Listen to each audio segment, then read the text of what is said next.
अफगाणिस्तानातल्या कंदाहार पासून बंगाल पर्यंत आणि उत्तरेत काश्मीर पासून दक्षिणेत मद्रास पर्यंत अशा संपूर्ण भारताचा बादशाह होता मुहिउद्दीन मोहम्मद औरंगजेब। या सगळ्या प्रांतावर एकतर त्याचा सरळ अंमल होता किंवा तिथल्या राजाने त्याचं मांडलिकत्व स्वीकारलेलं असायचं। या संपूर्ण भारताच्या नकाशात फक्त एकाच व्यक्तीत हिंमत होती स्वतःच्या डोक्यावर छत्र धरायची, आपण सार्वभौम आहोत असं सांगायची आणि बादशाहच्या धमक्यांना ठोकर मारून उडवायची। ती व्यक्ती म्हणजे छत्रपती शिवाजी महाराज। त्यामुळे साहजिकच शिवरायांचा महाराष्ट्र आणि कर्नाटकातलं साम्राज्य त्याच्या स्वप्नांच्या आड येत होतं। हे स्वराज्य संपवण्यासाठी तो दक्षिणेत येणारच होता, पण छत्रपती शिवरायांच्या हयातीत तो येऊ शकला नाही। तो 1681 साली महाराष्ट्रात आला तेव्हा शिवरायांची जागा त्यांचेच पराक्रमी पुत्र छत्रपती संभाजी महाराजांनी घेतली होती। दक्षिणेत उतरल्यानंतर पुढच्या काहीच वर्षात औरंगजेबाला लक्षात आलं की मराठे असे सहज संपणार नाहीत। मग त्याने मराठ्यांचा नाद सोडून आपला मोर्चा कुतुबशाही आणि आदिलशाहीकडे वळवला। 1686 साली त्याने कुतुबशाही संपवली आणि 1687 ला आदिलशाही। पण ज्यांना संपवण्यासाठी तो दक्षिणेत आला ते मराठे अजून बलवानच होत होते। अखेर त्याने मोठी मोठी बक्षिसे देऊन वतने देऊन मराठ्यांच्यातल्या भाऊबंदकीच्या आधारावर मराठ्यांच्या स्वराज्यावर भरपूर आघात केले आणि याच भाऊबंदकीमुळे त्याने संभाजी महाराजांना जिवंत पकडून त्यांची हत्या केली। तो दिवस होता 11 मार्च 1689। त्याला आता वाटलं की राजा संपला म्हणजे राज्य संपलं, पण तसं झालं नाही। संभाजी राजे कैदेत पडताच महाराणी येसूबाईंनी शिवरायांचे दुसरे पुत्र राजाराम महाराज यांचं रायगडावर मंचकारोहण केलं देखील आणि राजाराम महाराजांना सांगितलं की काहीही करून महाराष्ट्र सोडा, तामिळनाडूतल्या जिंजीमध्ये जाऊन स्वराज्य जिवंत ठेवा, जी परिस्थिती पडेल तिच्याशी आम्ही शेवटपर्यंत झगडू। औरंगजेबानेही मग राजाराम महाराजांचा पाठलाग केलाच, पण राजाराम महाराज हाती लागले नाहीत। त्यामुळे संभाजी महाराज गेल्यावर लगेच मराठ्यांना संपवण्याचा त्याचा डाव फसला। त्याच्या लक्षात आलं की आता मराठे संपणार नाहीत। उलट ज्या वर्षी संभाजी राजांची हत्या झाली त्याच वर्षी संताजी घोरपडे यांच्या नेतृत्वाखाली संतापलेल्या मराठ्यांनी औरंगजेबाच्या छावणीवर हल्ला करून त्याचीच हत्या करण्याचा प्रयत्न केला, ज्या हल्ल्यातून तो केवळ आपल्या नशिबामुळे बचावला। त्यानंतर देखील अली मर्दान खान, हिम्मत खान, शहाबुद्दीन खान, कासिम खान अशा अनेक बड्या मुघल सरदारांना मराठ्यांनी आपल्या तलवारीचे पाणी पाजले।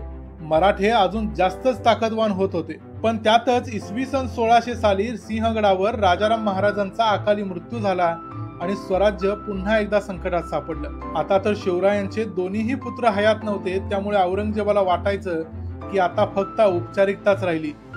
पण असं वाटत असतानाच शिवाजी महाराजांची सून महाराणी ताराबाई हातात तलवार घेऊन औरंगजेबासमोर उभ्या राहिल्या आणि औरंगजेबाचा महाराष्ट्र जिंकण्याचा मनसुबा पुन्हा एकदा धुळीस मिळाला। औरंगजेब सातारा, कोल्हापूर आणि पुण्यातले काही किल्ले जिंकण्यात व्यस्त असतानाच कृष्णा सावंत, मानाजी मोरे, धनाजी जाधव, राणोजी घोरपडे यांच्यासारख्या सरदारांनी नर्मदा पार करून माळवा, गुजरात या औरंगजेबाच्या राज्याचे लचके तोडायला सुरुवात केली। एव्हाना औरंगजेब मरायला टेकला होता। त्याचं वय आता 89 वर्षे झालं होतं। त्यामुळे त्याला दोन गोष्टी लक्षात आल्या की आपण मराठ्यांना संपवू शकत नाही आणि दुसरी, आता आपण जास्त दिवस जगत नाही। त्यामुळे 1707 ला औरंगजेबानं याच महाराष्ट्रात आपला अखेरचा श्वास घेतला। औरंगजेबाच्या मृत्यूनंतर त्याचा मुलगा आझम शहा याने संभाजी महाराजांचे पुत्र युवराज शाहू, जे औरंगजेबाच्या कैदेत होते, त्यांना कैदेतून सोडून दिले। युवराज शाहूंनी महाराष्ट्रात येऊन महाराणी ताराबाई यांच्याशी युद्ध केले। त्यामुळे मराठ्यांच्या स्वराज्याचे 2 तुकडे झाले, पण तरीही मुघलांचे साम्राज्य अशक्त होत गेल्यामुळे मराठे तुकडे झाल्यानंतर देखील बलवानच होत गेले। दिल्लीमध्ये एकामागून एक हत्या होऊन नवनवे बादशाह गादीवर येत होते। त्याचवेळी साताऱ्याच्या गादीवर असलेल्या युवराज शाहू राजांचे पेशवे बाळाजी विश्वनाथ यांनी संपूर्ण राज्याची धुरा आपल्या खांद्यावर घेऊन मराठ्यांच्या राज्याच्या सीमा उत्तरेकडे विस्तारल्या।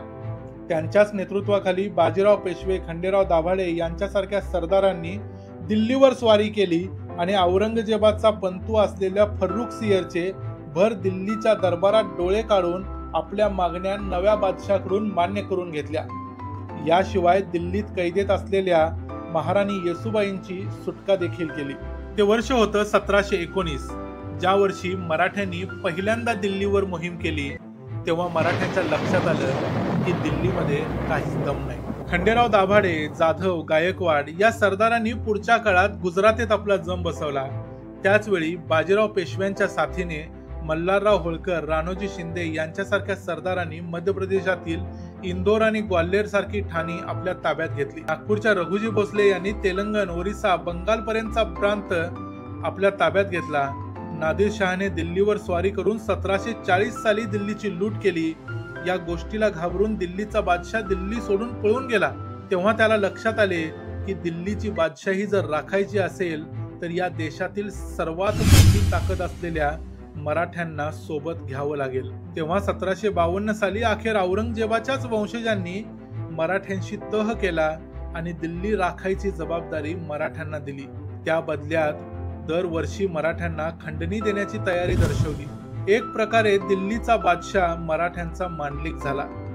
औरंगजेबाच्या मृत्यूनंतर 45 वर्षांनी ही घटना घडली. संभाजी राजांची हत्या करताना औरंगजेबाने विचार केला असेल की पुढच्या काहीच दिवसात हे मराठा साम्राज्य घशात घालून मी दिल्लीला परत जाईन. त्याच औरंगजेबाचं दिल्लीचं राज्य मराठ्यांनी घशात घातलेलं पाहायला तो जिवंत नव्हता, तो असायला पाहिजे होता असं मला देखील वाटतं. 1761 साली पानिपतच्या लढाईमध्ये मराठे लढले ते याच तहानवये दिल्लीची बादशाही वाचवण्यासाठी. या लढाईत जरी मराठ्यांचा पराभव झाला असला तरी पुढच्या 10च वर्षात माधवराव पेशवा आणि महादजी शिंदे यांच्या कर्तबगारीच्या जोरावर मराठ्यांनी 1770 सालापर्यंत पुन्हा एकदा दिल्लीच्या लाल किल्ल्यावर भगवा फडकवला. नजीब खानासारख्या गद्दारांनी पानिपतच्या लढाईमध्ये मराठ्यांना विरोध केला. त्या नजीब खानाचा वंश मराठ्यांनी खुडून काढला. त्याचे साम्राज्य मराठ्यांनी उद्ध्वस्त करून टाकले आणि पुढे 1805 सालापर्यंत म्हणजे इंग्रजांनी दिल्लीचा ताबा घेईपर्यंत मराठ्यांनी दिल्लीवरून राज्य केले. म्हणजे दिल्लीचा बादशाह जरी मुघल असला तरी 1770 ते 1805 या काळात दिल्लीचा राज्यकारभार मराठे चालवत होते. छत्रपती संभाजी राजांची हत्या हा मराठ्यांच्या हृदयाला चटका लावणारा क्षण होता. पण तरीही या घटनेनंतर मराठे नाउमेद न होता, पराभूत न होता, उलट अत्यंत त्वेषाने परिस्थिती समोर उभे राहिले आणि जिंकले. हाच इतिहास आहे आणि या इतिहासाचा प्रत्येक मराठी माणसाला अभिमान आहे. छत्रपती संभाजी राजांच्या मृत्यूनंतर मराठ्यांनी औरंगजेबाशी दिलेला लढा, महाराणी ताराबाईंचं विजयी राजकारण या गोष्टींचं विस्तृत वर्णन मी एका छोट्याशा ई बुक मध्ये केलेलं आहे. महाराणी ताराबाईंच्या जीवनावर आधारित हे ई बुक आपण जरूर वाचा. त्याची लिंक मी या व्हिडिओच्या डिस्क्रिप्शन मध्ये देतोय. हा व्हिडिओ जर तुम्हाला आवडला असेल तर या व्हिडिओला लाईक करा. कमेंट करून आम्हाला सांगा की हा व्हिडिओ तुम्हाला कसा वाटला. चॅनलला जरूर सबस्क्राईब करा. पुन्हा भेटू पुढच्या एका व्हिडिओमध्ये अशाच नव्या माहितीसह. तोपर्यंत जय हिंद, जय महाराष्ट्र.